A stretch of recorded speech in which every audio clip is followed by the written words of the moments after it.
10 अक्टूबर 1954 को चेन्नई में जन्मी रेखा आज अपना 67वां जन्मदिन मना रही हैं। अपनी दमदार अदाकारी और खूबसूरत अदाओं से दर्शकों का दिल जीत लेने वाली रेखा आज किसी पहचान की मोहताज नहीं है। रेखा ने अपने करियर में जितनी शानदार ऊंचाई हासिल की, उनकी निजी जिंदगी के किस्से भी उतने ही मशहूर हुए। रेखा ने प्यार किया, शादी भी की, लेकिन उनकी जिंदगी कभी सामान्य नहीं रही।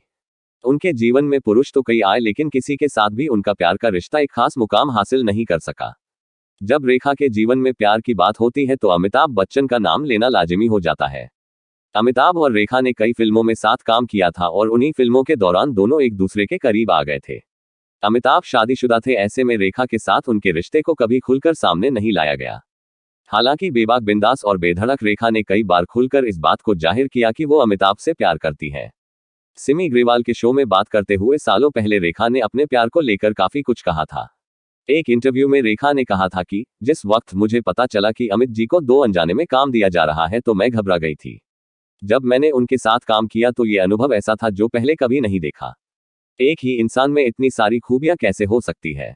इस पर सिमी ने उनसे पूछा था कि क्या आपको उनसे प्यार हो गया था, जिसके जवाब में रेखा ने कहा था कि ये भी कोई पूछने वाली बात है। रेखा ने कहा कि मेरा उनसे कोई निजी कनेक्शन नहीं था और न ही हम कोई कपल थे। हालांकि मैं इस बात से इनकार नहीं कर सकती कि मैं उनसे प्यार नहीं करती हूँ। मैं उनसे बहुत प्यार करती हूँ। आप दुनिया भर का प्यार ले लीजिए और उसमें थोड़ा और मिला दीजिए, उनके लिए मैं वैसा महसूस करती हूँ। सिर्फ इस शो में ही नहीं बल्कि एक रियलिटी शो में रेखा खास मेहमान बनकर आई थी, जब उन्होंने खुद इस मुद्दे पर चुटकी ली थी। दरअसल शो के होस्ट जय भानुशाली ने एक कंटेस्टेंट के बारे में बताते हुए कहा था कि रेखा मैम, नेहा मैम सुन रही हैं आप, देखा है आपने किसी औरत को एक शादीशुदा मर्द के लिए पागल होते हुए। इस पर रेखा ने कहा था मुझसे पूछिए ना। ये सुनकर सभी कुछ देर के लिए भौंचक के रह गए थे और फिर हंसने लगे थे। रेखा ने इस बात से कभी इनकार ही नहीं किया कि उन्हें अमिताभ से प्यार नहीं था। हालांकि उनका कहना था कि वो कभी कपल नहीं थे। उनका ये भी मानना था कि जया बच्चन को इन खबरों से कोई फर्क नहीं पड़ता था। हालांकि उनके रिश्तों को लेकर कई तरह की खबरें सामने आई थीं जो कुछ और ही बातें बयां करती थीं।